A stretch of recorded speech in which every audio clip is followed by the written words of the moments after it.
सर्दी आते ही अगर आपके कमर दर्द, घुटनों का दर्द, सिर दर्द या हड्डियों में दर्द उठ जाता है तो बस 15 दिन लगातार आप एक लड्डू रोज खाइए। इस लड्डू से आपके पुराने से पुराने दर्द भी दूर हो जाएंगे। ठंड में ये लड्डू आपके ब्लड सर्कुलेशन को भी ठीक रखता है। प्लस ये लड्डू गुड़ का होता है तो इसको शुगर पेशेंट भी लोग आराम से खा सकते हैं।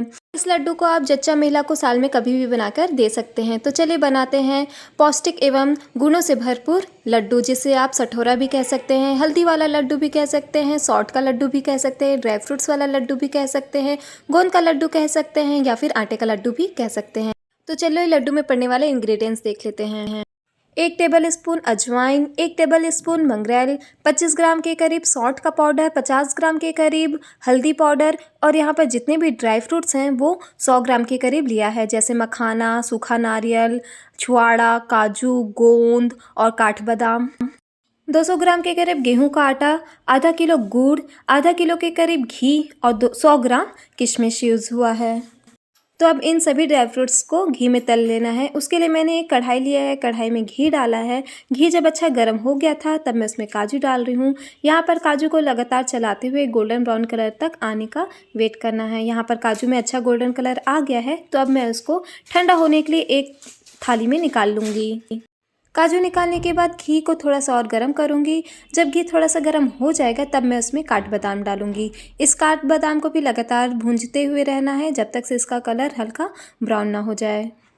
4 मिनट बाद ये जो बादाम है वो भी अच्छे से गोल्डन ब्राउन हो गया है तो मैं उसको उसी थाली में ठंडा होने के लिए निकाल लूँगी।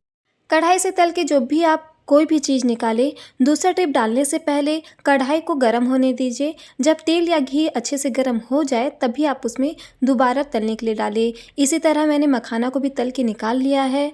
अब मैं उसी कढ़ाई में थोड़ा सा घी ऐड कर रही हूँ और मैं अब इसमें गोंद डालूँगी। यहाँ पर जो गोंद है उसको आप एक साथ बहुत सारा मत डालिएगा, नहीं तो ये नहीं पक पाएगा। और गोंद डालते समय जो गैस का आँच है वो कम रखिएगा। गोंद जैसे ही दुगने साइज़ का हो जाए आप समझ जाइएगा कि गोंद तला गया है। यहाँ पर मैंने बाकी गोंद को भी उसी तरह से तल लिया है। फिर मैंने एक कढ़ाई लिया है, कढ़ाई में थोड़ा सा घी डाला है। उसके बाद मैं यहाँ पर किशमिश डाल रही हूँ। किशमिश जैसे ही फूल जाए आप समझ जाइए किशमिश भी आपका तला गया है। और फूलने के तुरंत बाद ही आप किशमिश को तुरंत से निकाल लीजिएगा। इस लड्डू में आप कोई भी चीज़ को कच्चा मत डालिएगा। अगर आप लड्डू का लाइफ स्टाइल बढ़ाना चाहते हैं तो आप सभी चीज़ को तल लीजिएगा। किशमिश निकालने के बाद घी को थोड़ा सा गरम किया, गरम हो गया घी तब मैंने उसमें नारियल डाल दिया है। नारियल को यहाँ पर मैंने गोल्डन ब्राउन होने तक फ्राई किया है। नारियल निकालने के बाद मैंने इसमें छुआड़ा डाल दिया है। छुआड़ा को भी थोड़ा सा लाल होने तक भूंज लिया है। फिर उसके बाद मैंने इसको भी निकाल लिया है। छुआड़ा को मैंने यहाँ पर तोड़ा नहीं है क्योंकि जैसे ही छुआड़ा तल के निकल जाता है और ठंडा होता है तो ये कड़ा हो जाता है। इसके बाद अगर आप इसका बीज निकालेंगे तो ये फटाफट निकल जाता है। यहाँ पर सभी ड्राई फ्रूट्स अच्छे से तला गया है। उसको ठंडा होने के लिए मैंने पंखे के नीचे रख दिया है। उसी घी में मैंने आटा को गोल्डन ब्राउन कलर होने तक अच्छे से भून लिया है। फिर उसके बाद मैंने इस आटे को एक बड़े से बर्तन में निकाल दिया है जिसमें हम लड्डू बनाएंगे। फिर मैंने उसी कढ़ाई में थोड़ा सा घी ऐड किया है, हल्दी ऐड कर रही हूँ। हल्दी का कलर जब तक से लाल ना हो जाए तब तक से आप इसको भूनिएगा और हल्दी को मैं उसी आटे में निकाल दूँगी। उसी कढ़ाई में मैंने 1 चम्मच घी डाला है। घी जब गर्म हो गया था तब मैं उसमें 1 कटोरा सौंठ डाल रही हूँ। यहाँ पर जो सौंठ है वो मार्केट में आपको बहुत ही आसानी से अवेलेबल हो जाता है। सौंठ की क्वांटिटी मेरे को कम लग रहा था इसलिए मैंने उसी कटोरे के नाप से 1 कटोरी और सौंठ को भूंजकर सभी मसालों के साथ ऐड कर लिया है। फिर मैंने उसी कढ़ाई में 1 चम्मच घी लिया है, उसमें अजवाइन और मंगरेल को भूंज लिया है। यहाँ पर मैंने सभी मसालों को एक बाउल में निकाल लिया है। जितने भी ड्राई फ्रूट्स हैं वो बहुत अच्छे से ठंडा हो गया है तो अब मैं उसको खलबट्टे की सहायता से कूट ले रही हूँ। यहाँ पर जितने भी ड्राई फ्रूट्स हैं वो हल्का दरदरा चाहिए मेरे को, इसलिए मैं उसको खलबट्टे में कूट रही हूँ। आप चाहें तो मिक्सी में भी पीस सकते हैं। कूटने के बाद जितने भी ड्राई फ्रूट्स बच जाते हैं उसको आप इकट्ठा करके फिर से एक बार अच्छे से कूट लीजिए, वो हल्का दरदरा कुटा जाएगा। इसी तरह मैं सभी ड्राई फ्रूट्स को थोड़ा थोड़ा करके कूट ले रही हूँ। 2 टिप ऐसे हैं जिसे आप फॉलो करेंगे तो आपको लड्डू बनाते समय दिक्कत नहीं होता है। पहला ये है कि जितने भी आप ड्राई फ्रूट्स को तलें, आप उसको होल ड्राई फ्रूट्स को तलें, काट के मत तलिएगा। कटे हुए ड्राई फ्रूट्स को जब आप निकालेंगे तलकर तो निकालते समय बहुत ही दिक्कत होता है और उससे जो घी है ना वो भी बहुत जल्दी गंदा हो जाता है। दूसरा टिप ये है कि आप जितने भी ड्राई फ्रूट्स को लें, कच्चा ना लें, उसको हमेशा भूंज लें या फिर रोस्ट कर लें। इससे क्या होता है कि जो लड्डू है उसका सेल्फ लाइफ बढ़ जाता है। लड्डू बनाते समय एक बात का ध्यान रखिएगा कि आपका जो हाथ है वो गीला ना रहे। अगर गीला है तो आप उसको अच्छे से पोंछ लीजिए, उसके बाद ही आप किसी भी लड्डू के किसी भी सामान को टच कीजिएगा।